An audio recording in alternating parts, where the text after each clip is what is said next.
Welcome to the Buddhist Society, and tonight it's my special honor to introduce our speaker, Mariano Marcigaglia, who has been for a very long time a student of Zen Buddhism, but he has also studied the other branches of Buddhism as well. So he's not just stuck in a sort of doctrinaire line regarding Zen. He's well-educated Buddhist who knows, we're very familiar with all the other traditions. And tonight's talk is about chaplaincy. And chaplaincy is an extremely important way of giving back to the community. Mariano has been sort of more or less single-handed throughout the COVID crisis period, looking after people who are in distress. And he's spent a lot of time going to hospitals all over London, in fact, all over England, conducting funerals at times. He has a background in multi-faith chaplaincy in various major hospitals in London, and he's very, very experienced in chaplaincy. Chaplaincy is something that we hope to develop more at the Buddhist Society, and this talk is the first of, I hope, which will be a series of talks on chaplaincy, because it would be nice if we could recruit enthusiastic chaplains who could, with a little training, a little understanding, go out and, help just generally in the community and contribute, but through a perspective of Buddhism. And that's why it's important that, you don't come from one narrow branch of Buddhism, but embrace all the schools of Buddhism and express that, through your work. But anyway, I'll hand over to Mariano. Now, Mariano, thank you very, very much for coming tonight and giving this talk. I'm very much looking forward to your talks that are going to come in the future. Can I also say, anyone who has a question, at the bottom of your screen, you will notice that there is a little chat thing and you can put questions in there. And towards the end of the talk, I think you're going on till about 1:15, aren't you, Mariano? Yeah, there will be another one in a month's time and we'll carry on then. Yeah, but we at about 1:15, Mariano will answer questions. So please type in your questions. So I'm not going to take up any more time. Mariano, thank you and apologies for being slow in introducing you. I couldn't get my camera to work. But anyway, it's great to have you here. Thank you, Mariano. Thank you very much, Desmond, and too kind. I'm not that important. And the presentation tonight will be from an experiential point of view rather than an academic one or a scholastic one. It is about my experience really in chaplaincy. And I thought we might want to start with just a few seconds of collecting the heart. And Lavinia, if we could have the prayer, Shantideva's prayer on the screen. There. It is inspired by Shantideva. Apparently, it is one of the favorites of His Holiness the Dalai Lama. And it is a lovely way of setting our intentions. May I be a guard for those who need protection, a guide for those on the path, a boat, a raft, a bridge for those who wish to cross the flood. May I be a lamp in the darkness, a resting place for the weary, a healing medicine for all who are sick, a vase of plenty, a tree of miracles, and for the boundless multitudes of living beings, may I bring sustenance and awakening, enduring like the earth and sky, until all beings are freed from sorrow and all are awakened. Thank you. Can we have the next one, Lavinia? Okay, this one was meant to be the program, but obviously we will have to deliver it over different evenings. Next one, Lavinia. Thank you. So just a brief history of chaplaincy itself, which is, the concept and role is rooted in the Christian tradition. And it goes back to the 4th century France, Saint Martin of Tours, I suppose.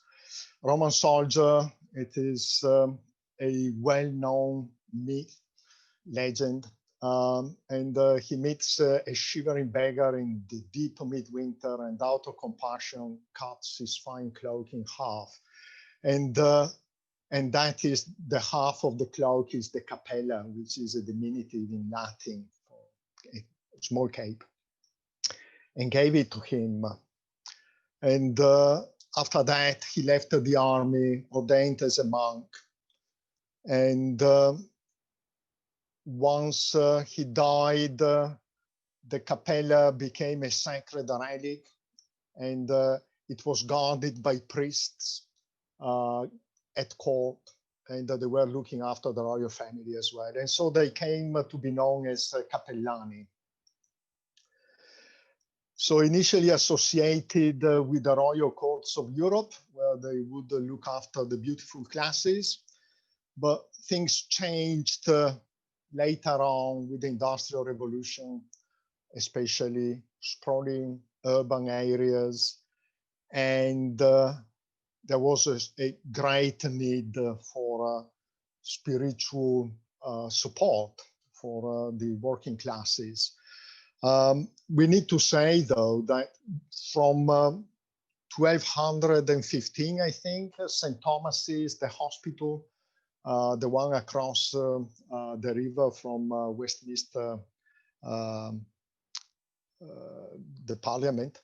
At the time, it was set up in Southwark, and it was run by Augustinian monks and nuns. So there was already something going on all along.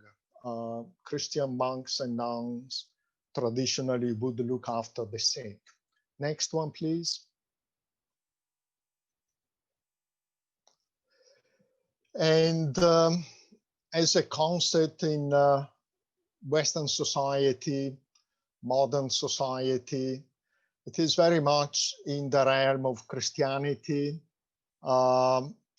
Only relatively recently, the Abrahamic faiths joined in, and much later on, others.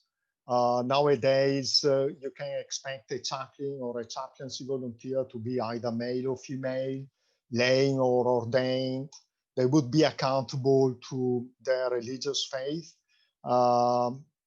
community. Yeah, there is a spelling mistake there. Christian, Buddhists, etc. Even other organizations like the Humanists, or even pagan ones I've seen in hospitals. They would be either employed, especially from the Abrahamic faiths background. They seem to have a kind of monopoly, especially in healthcare. And most of the rest, apart from a handful of people in full-time employment, or bank chaplains who are paid by the work that they do. Most of the rest are volunteers. So most Buddhists by far are volunteers. And they could serve in NHS hospital, hospices, mental health institutions. We've got a chaplains in the army, and the Buddhist Society is the endorsing authority for the army chaplaincy. Angulimala is the endorsing authority for Her Majesty prisons. There are immigration detention centers, courts, fire services, police, higher education and universities, multi-faith prayer spaces, airports, large commercial centers, and so on. And as I said, until recently, it was almost the exclusive preserve of Christian or Abrahamic faiths, but it has been slowly changing. The prison chaplaincy, I believe, came into life for Buddhists at the beginning of 2000, thereabout, in 2005 maybe, and then soon after the army chaplaincy. And the chaplaincy in the army and in prison is somewhat different from the other ones. The other ones tend to be multi-faith. And so a volunteer would be part of a multi-faith team, well integrated, and more often than not, they would function as a generic chaplain. You know, you would go around the wards talking to anyone, really. You would be assigned 2, 3 wards or whatever it is, and you would go in and talk to people of any denomination.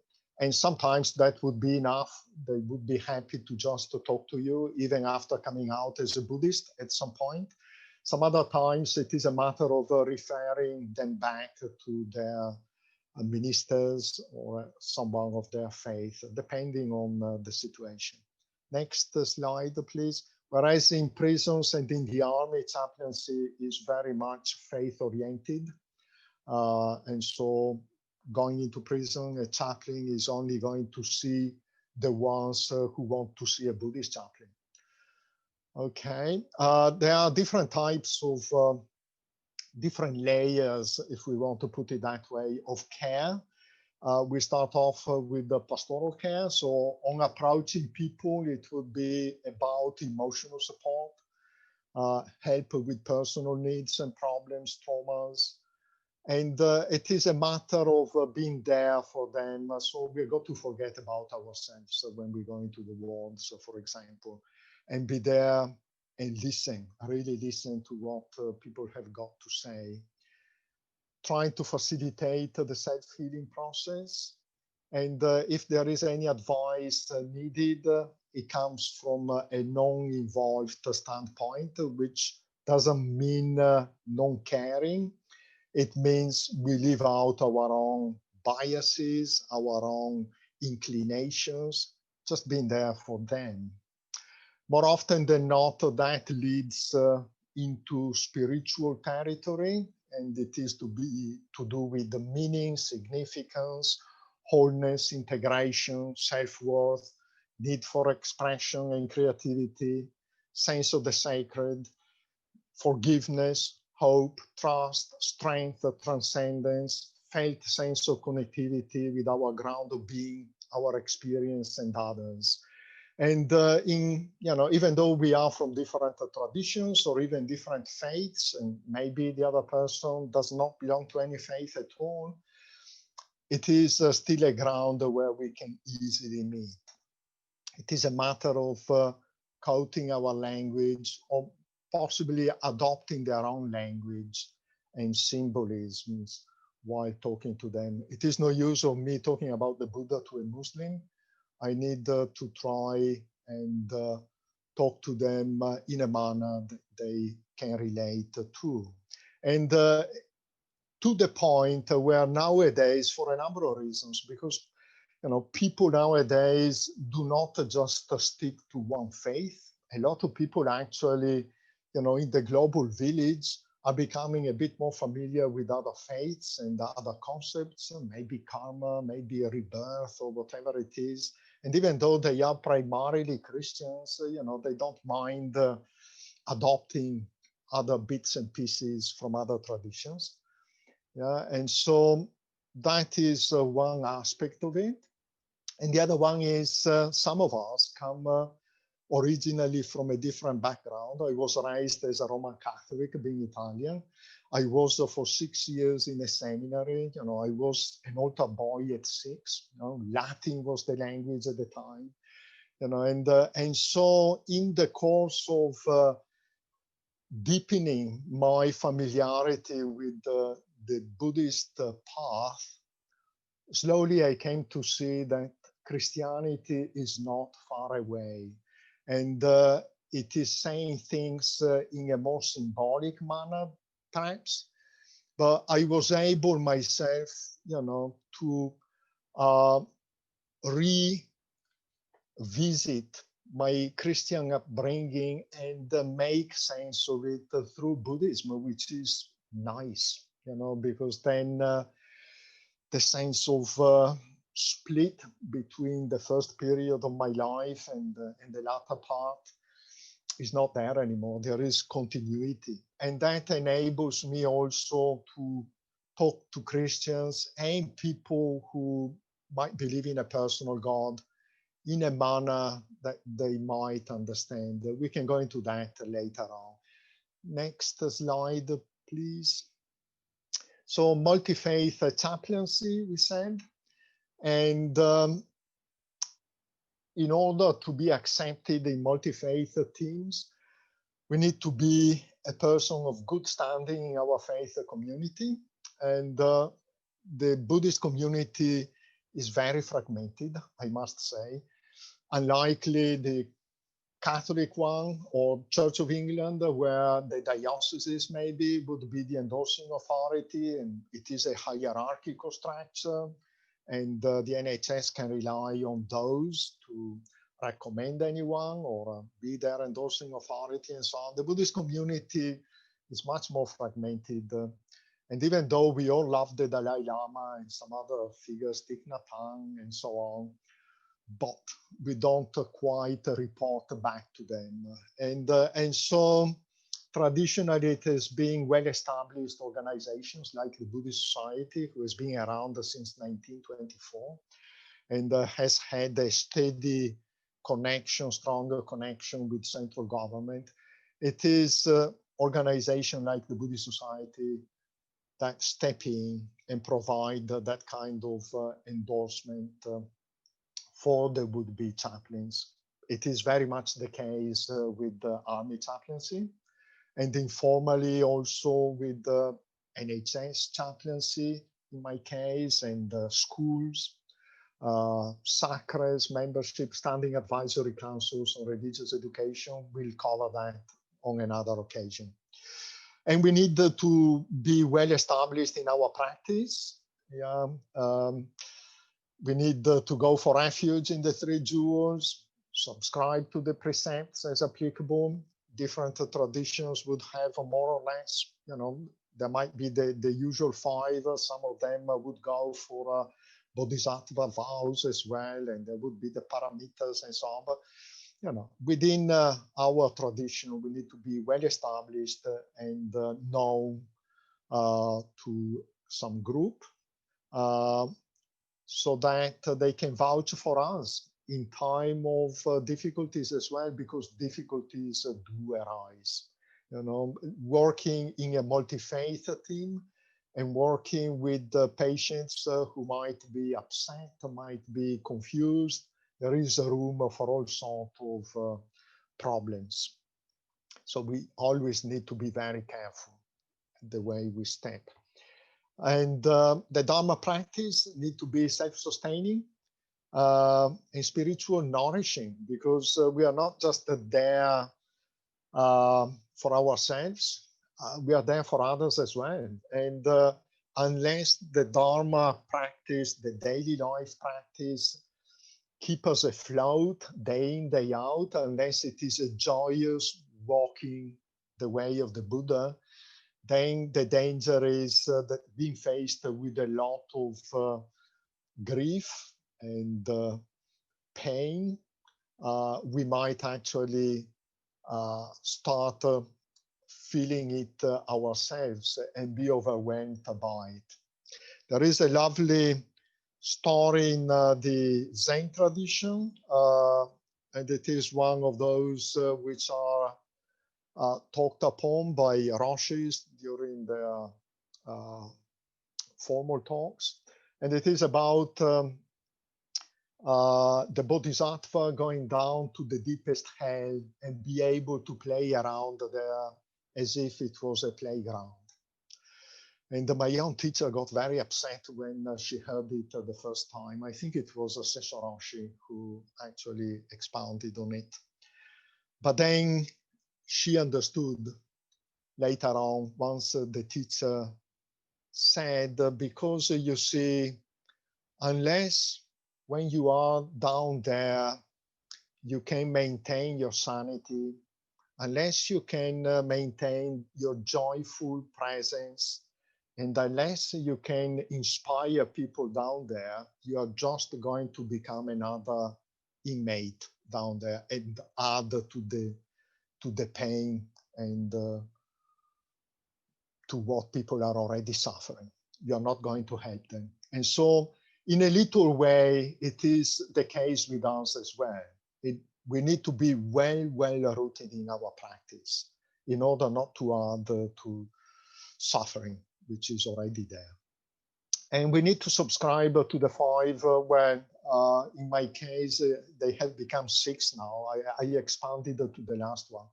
But there are 5 principles of healthcare chaplaincy. So the first one basically says that we need to maintain a spiritual life, and we just covered it. So if we want to move on to the second one. Okay.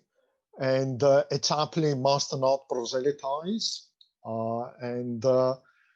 That is not to say that a chaplain should not show the Dharma through his own behavior. He should not inform his own deeper intentions.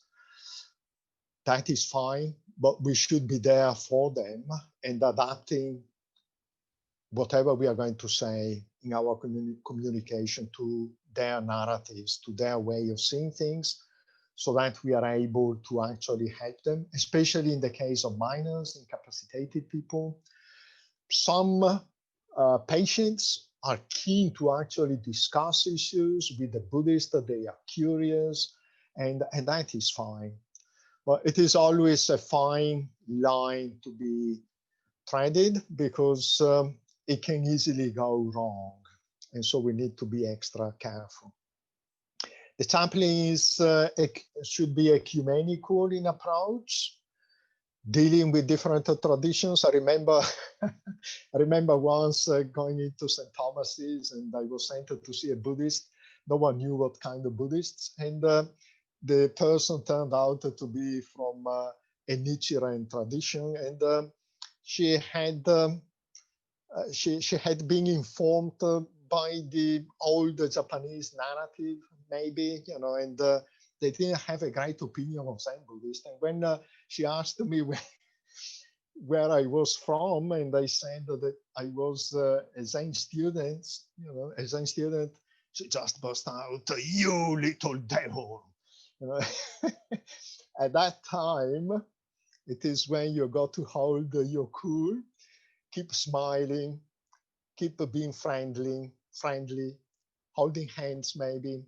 And at the end of the day, we were friends. But it is the kind of situation we can find ourselves in. And that was just another Buddhist tradition. You can picture what can happen with other faiths as well. I had Muslims raising issues. Why are the Buddhist communities there and there doing all that harm to Muslims, and so on and so forth? Yeah. We are either among our traditions or with other faiths as well. The attitude is on emphasizing what we've got in common, and while respecting diversity and specialisms as well. Within Buddhism, the Buddhist Society has stood for many, many years for the Kalyana model, one way, many tradition. Yeah, rooted in early Buddhism, because most Buddhist traditions can relate back to early Buddhism quite easily. It is our common home. Next one, please. So a chaplain works across faith groups as well, not just in healthcare, multi-faith teams in prayer spaces, for example. And we also can make a valuable and unique contribution with our own traditional practices. Think about mindfulness for well-being and all the branches of psychotherapies that have exploded nowadays based on mindfulness and so on development of goodwill or kindfulness, as it is called as well, pain management, for example, to the point that even Church of England, the ministers now go to mindfulness courses and want to teach meditation, and they see themselves in competition with us as well. To some extent, good. It helps us to some extent. they not always get the point. I had one coming back to me after a while and said, because mindfulness doesn't work when strong emotions come up. And I'm not surprised, if it is based on me and my well-being. And well, we've still got a unique contribution to make there as well.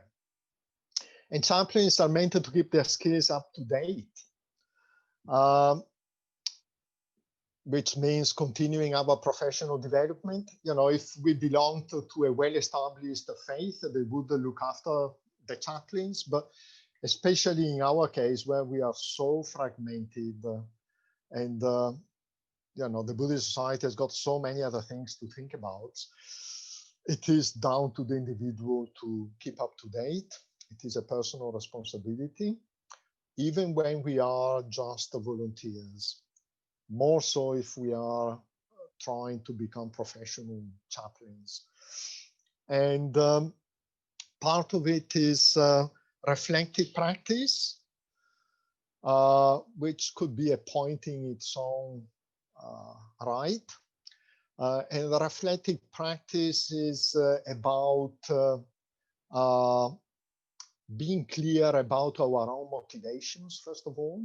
And I can go into it from a personal perspective now, but also doing it with other people. You can imagine it. You got one of those days, people die around you, and people are really suffering. And sometimes, we make mistakes as well. And we need to explore the issues with someone else that we trust. It might be another chaplain from another faith, from the same faith. It might be someone else who is doing some social work maybe, and so can understand a few bits and pieces. It can be anyone, but we do need to unload. We do need someone else to just listen to us, and just the process of talking about things, talking them through, can be a great help. We can gain perspective, new perspective that way. And it includes journal keeping, just writing down the most important events in the day and how we went through them, what kind of solutions we came up with, how we reacted and so on. That can be an eye-opener for ourselves as well. And for the motivators, there is a saying in Zen, because I come from that tradition originally, which in order to walk the spiritual path, the religious path, we need great trust, great faith to start with. And we need great determination as well. But we need great doubt as well. And it is not the skeptical doubt, which is one of the hindrances, the fifth one. Now it is always question your own motivations, always question your own narratives and views, especially when you are dealing with others. And so the first one is to ask ourselves, why do we want to get into chaplaincy in the first place? And they might be one of the assignments given out in one of the initial induction training events. And I got a few points here touching upon my own experience, which might be worth going through. They are personal, but they can give you an idea of what people have got to face. In my case, it was, one was to regain a respectful and a respected role, having been forced into retirement at 60, and at the same time having hit a rock bottom in my family life, and my wife wanting a separation, and we had to sell the house. She got the car as well, and my daughter wouldn't speak to me. And at some point I was thinking, am I going to be under London Bridge fighting it out with the rats next for the next morsel or what? And bouncing back from there. And that is, in life, we are going to be hit by a double decker a number of times. And it is when we have got the opportunity of actually finding out whether the spiritual path that we've been walking has been doing the job, because it is meant to be, it is a soteriological path. It is a path of salvation, not because someone saves us, but because there is a transformation taking place in our own heart. And it is when we might realize how useful the Buddhist training is, and we can become so grateful for it. And another point was the need to prove to myself that I was still integral and whole, in fact, able to help others. Yeah, because that is the best way to prove that you are integral. I can even help others in their dark night of the soul or in difficult times. Another one might be the feel-good factor, because contrary to expectations, I tell people I go into hospitals and so on, and people say, "Are you mad? It is so sad in there, And I tell them, is it the walls that are sad? I never seen sad walls. Who is sad? And when we see sadness in each other's eyes, where is the sadness? Is it in you? Is it in me? Is it in both? Is it in between? Could it be that we are more connected with each other than we dare think? And without even trying, if we are really truly engaged in the service, before washing our hands and pressing the button to get into a ward, a little bow inside of us, just handing over to whoever, in my case, the Bodhisattva, something meaningful. It is so much necessary for us to lay ourselves down when we take up the service, because otherwise we are going to do damage. But there is another side to it, because when we are there completely open, willing to be there with people who are really suffering, there is a sense of grace arising, a deep sense of reconnection, a sense of communion as well. And believe it or not, on getting out of the hospital, even when people die, sometimes we walk on air. Yeah, the heart quietly sings. I don't need to tell you, when you really give 10 out of your heart, it comes back as 100. It doesn't mean that, there isn't, it is not felt. I remember once sitting with a dying patient and taking her through some metta. I don't even know whether she was already hearing me at that time, and we were in Regent's Park, wishing the ducks there and the children to be well and to be happy and safe. And she passed away very quietly. And it was beautiful and nice. But on walking back to the other hospital along the river, not even 5 minutes had elapsed. And suddenly from deep down, whoosh, a whole phantasmagoria of emotions came up, because we are going to be touched deeply. Are we willing to do that? Are we willing to be touched? We know that we can, that is the importance of that vow. We know that we can rely on something that is much deeper than me, something that will manifest and will take over if only I get out of the way. And chaplains keeps their skill up to date. So we have already done that one.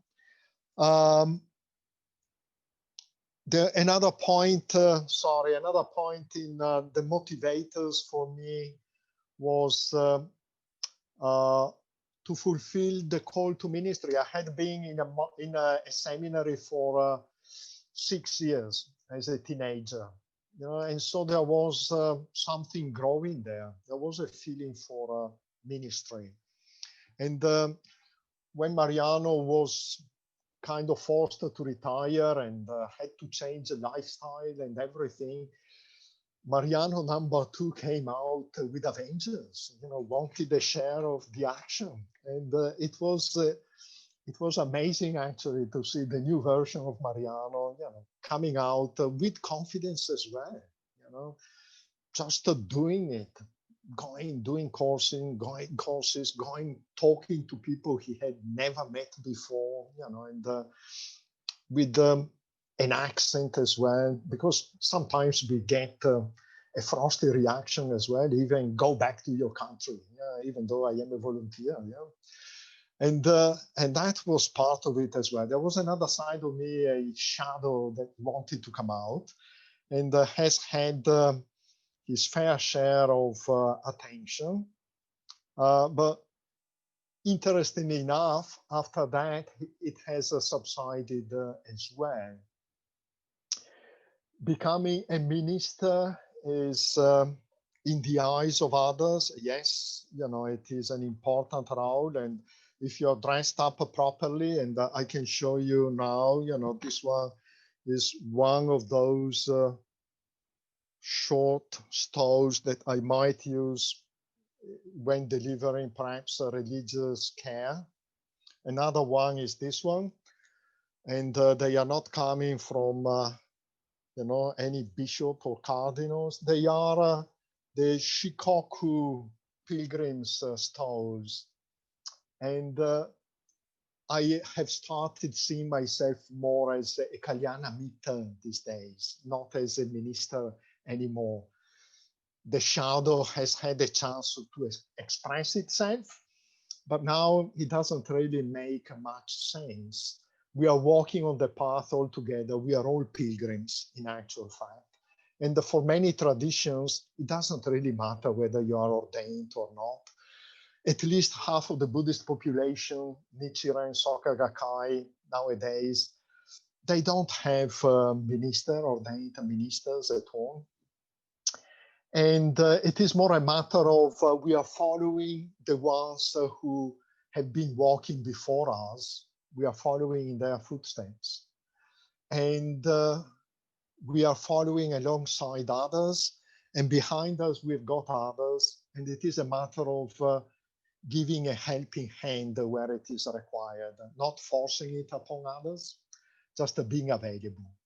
Because we have seen the beauty of actually, and the joy of actually walking that path. So that one was one thing. And yes, the ministry comes with dressing up properly. You need to look the part, not just entering the hospital the other day, COVID, so, lots of restriction.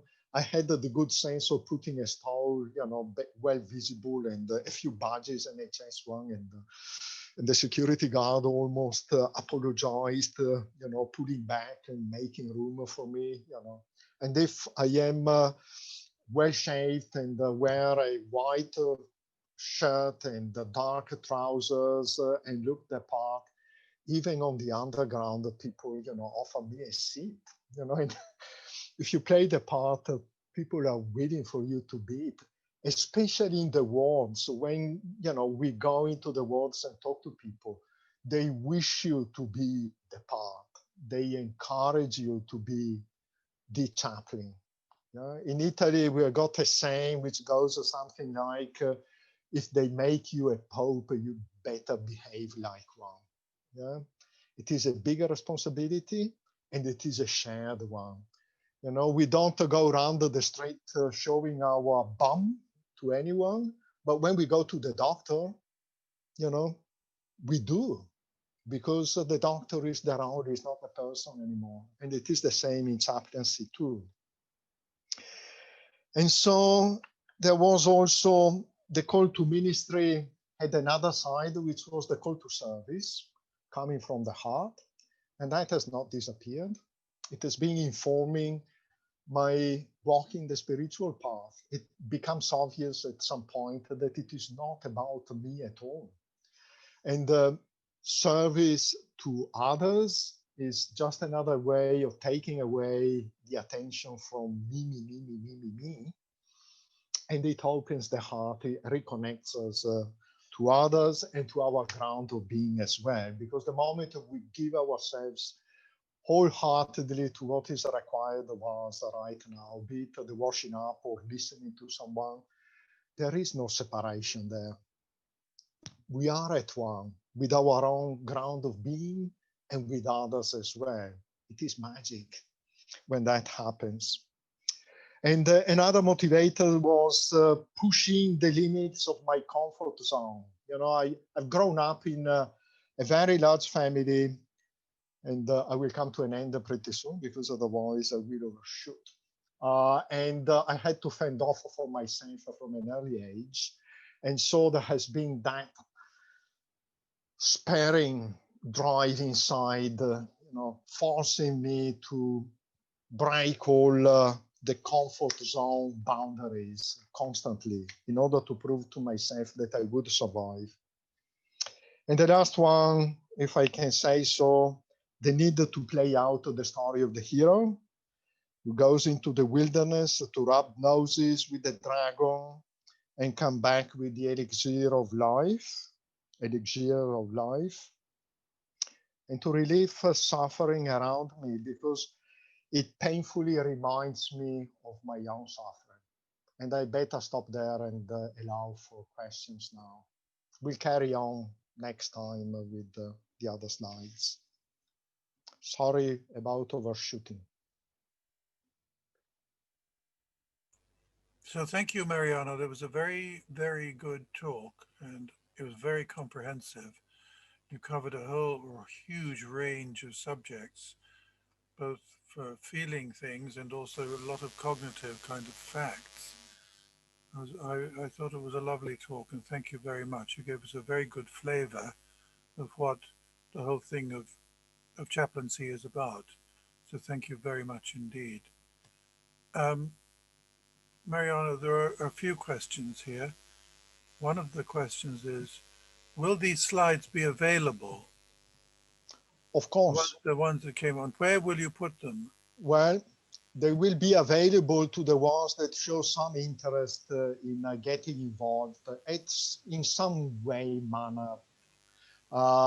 It could be, going visiting the old ladies down the road because she's on her own. It doesn't need to be a formal thing, but if there is the willingness to get involved at some level, yes, the slides are there so that we can use them. Yeah. And later on, I will leave it to the Buddhist Society to make them available or not. Yeah, would they be available? Would you like them online so people can? They might be part, I wish starting from next year that we started running workshops, maybe, on specific topics to start with and assess the interest out there. And then perhaps even more formal kind of courses. I've seen, and we will see it next time, there are, provided you do a degree, for example, in ethics or not just a theology, social sciences of some types, then you got a chance of doing a postgraduate in a number of universities, Oxford, Cambridge, and some other universities. And the postgraduates would be in spiritual care and chaplaincy, and that would be another way of getting into as a professional. But still, as Buddhists, we need to provide our own side of the story. We need to prepare people to become familiar with the various traditions, with the issues that we might have to face when dealing with other Buddhists, also with other faiths. So the society will still need to deliver the Buddhist side of chaplaincy for the foreseeable future. We need to train the next generations, and especially now that the second wave is well underway now, we need more people to step forward. And it doesn't mean going into hospital, only some dinosaurs who are at the end of their life anyway, like Mariano might go, but there is a lot of work that can be done remotely, talking to people, survivors of suicide. You know, it is a phenomenon recently. Talking to children, school children as well, and a lot of other things that we will see next time. Mariano, you said part of the skill is listening to people. Could you say just a little bit more about that? Yeah, we have got, especially Mariano has got a strong tendency, you know, to talk. As you've seen tonight, it is already half past almost, you know, and sometimes it is okay, yeah. But one of the skills in try and drawing people out of the isolation is to be there silently for them. It doesn't mean to be there at all. It means the body language has got to be a listening body language. It needs to come through the I am here for you and completely for you. And especially when the person suffers from low esteem and so on, it is a powerful message. Yeah. And when it is allowed, sometimes, depending on circumstances, holding the hands, yeah, touching a shoulder sometimes, and people start crying straight away. And then I can tell you something like, I remember I went into the last floor, which is reserved for people at the end of their life normally, and went in cheerfully, going through, you know, from one bay to the next, and saying, you know, chaplaincy volunteers, you know, I am a Buddhist myself, but it doesn't matter. I'm just here to see how you are today and so on. And there was a frail old guy who just signaled. And me being me, you know, if my head chaplain had heard me saying it, she would have sacked me on the spot. You know, I said, so you are okay, end of life, and you feel ready to go whenever, you know. And as I said that one, the guy started crying, really crying. And so I sat down, holding hands. I could see nurses coming by, stopping, looking at me with those inquiring eyes, saying, "What have you done now?" You know, and I was there with the guy. Turns out that he was on the turret on you know, on the airplanes that would fly over enemy territory in the last war. Yeah, and he saw 25, I think it was, of his friends shot down. Yeah, he told me that he had to shoot his own dog because he went mad because of all the bombardments in East London. Yeah, and told me a lot of stories. They kept coming out. And in the end, he said, I hadn't cried for 40 years. Thank you very much. I really needed to.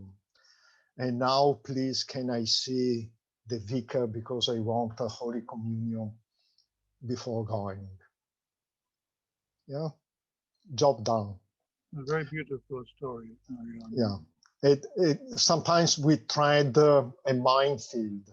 You need to read the body language and your own as well. It is almost easy to read other people's body language, but careful about your own as well. So that is really listening, body language as well. And be willing to just stay there, even when the conversation dries up.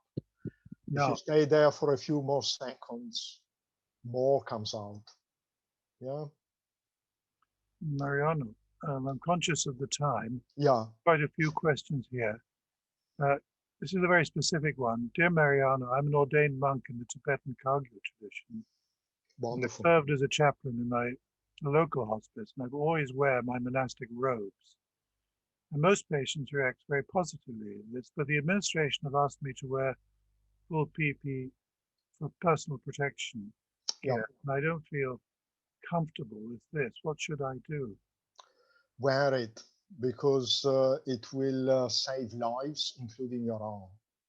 I can tell you that, you know, the only one I was called in, and I was meant to wear PPE. Yeah, they don't do it now with us, with volunteers, but that was the Royal Brompton. They were very kind. There was someone from the Gurkhas, I think, dying there. And I was meant to meet someone probably at the receptions. There was no one there. I opened the door and went in. And I was there for 5 minutes. I found myself around people all wearing PPEs until someone after 5 minutes looked at me, and then other people looked at me and just mouthed, "What the heck are you doing here?" They had just carried out one of those procedures where they open up, you know, the bowels, and a lot of stuff floats in the air. And you know, as chaplains, we, you know, something keeps an eye on us anyway, you know, because after that I was, you know, taken through an hour of preparations before going in, and they were telling me, "Are you really sure you wanted to go in?" You know, you could see the fear in their faces. They knew much less than they know now about COVID-19. And I did deliver, you know, the end of life, chanting some Tibetan Bekanze and Om Mani with an Italian accent. The family linked in remotely from somewhere else. The patient was very sedated, but I think he heard. And that is enough, because it is not in showing off our own robes, you know, however important they are to us. It is, you know, we are a raft, as the first prayer said, you know, a boat, a raft, a bridge for those who wish to cross the flood. Okay. That is all. Mariano, there's a couple of questions here. Two of them are very similar. Thank you very much, Mariano. It was wonderful talk and sharing this valuable experience. I'd like to know if there's any training course on chaplaincy or counseling available online, please. And another one from Leslie Staines would be very interested in becoming involved in chaplaincy. Interested in undertaking some workshops on online program. What would you suggest? Well, get in touch with the Buddhist Society, leave your details. The Buddhist Society is looking into what can be done next. From the reaction tonight, we are, originally we were 50 something, so it is a good number. It means things can be done. And for the training, we'll go through it next time. There used to be a program of training aimed at healthcare as well, run by the Buddhist Society, not right now, but we are working on something else. There used to be another one run by someone who was in close connection with the NHS England. He's handing it over to the body who is overseeing induction courses. They are not necessarily Buddhists. They will come up with something, but they are revising the course there as well. As I said, there are possibilities. If you really mean to go in as a professional, yeah, you might have to become a generic chaplain, really multi-faith, really study in some depth other faiths as well, even though you are true to your own Buddhist background. But then you would do it either in Cardiff, or you do, which is chaplaincy, or you do a social degree, socially related. Ethics is another good starting point. And then you do a postgraduate with a number of universities.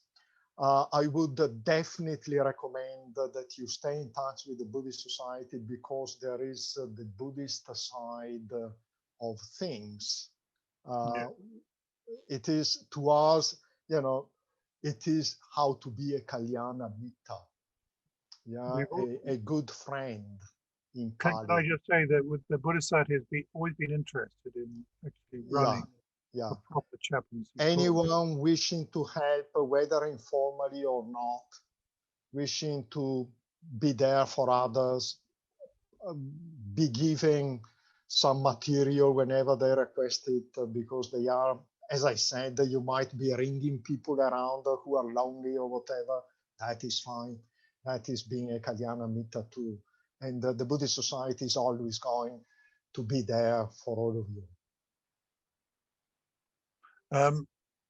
There's a question here about, is there any training for university chaplains? Is it specific or not? I'll just combine all these together so that we've really we'll go. Wait a second now. That's one. And how do you get accreditation if you need it? If you want accreditation? And then there's another one here. If folks are US based, you can point them towards the Buddhist chaplaincy training at Upaya, on the New York Zen Center for Contemplative Care. Yeah, there are a number of them in the States, 5, maybe 6, and we'll cover it next time briefly. But there are also things like me, for example. You know, I just did an induction course at Guy's and St. Thomas's. I see that Keith Eicher is there, and he's the Buddhist chaplain there at the moment. He did the same course. It is a lovely one, 4 days, hands-on as well. Now there would be restrictions because of COVID, but we were taken around the wards. You are thrown into it. You do 6 months with them, volunteering as well. And then, if you're that inclined, you can do a postgraduate certificate with them. And I provided the material for the postgraduate. I actually delivered, the tutorials themselves, even though I didn't qualify for for the postgraduate at the time. I don't know who is looking after that side of things at the moment, but that is another way. And there are a variety of ways in. NHS England is not too specific on what is acceptable or not. So there are a number of ways. Eventually, in order to be accredited, you will need some organization in conjunction with some university. For example, the South Bank works with the Guy's and St. Thomas's to accredit you. Yeah? And then your own faith group will need to do their part. And then once the foot is in the door and they see that you really are indeed a very good generic chaplain, you can talk to people of any background and so on, then you can even become the head chaplain in NHS trusts. There are can you earn a living from it, Mariano? You can. Once you become a professional, if you are just a bank chaplain they pay you by the hours that you do. But once you become a professional chaplain because you're proving yourself, yeah, they do. If you look up Indeed is the website where they publicize it as well as others, and you will see, that a head chaplain for a trust might be 40,000 and upwards. Yeah. But even a normal chaplain, is certainly over 25 nowadays. I have to stop you here, Mariano. Yeah. We've gone a bit over time. I'm sorry. Could we put, no, it's not you, it's me. So, there you go. I was late to begin with my camera and everything.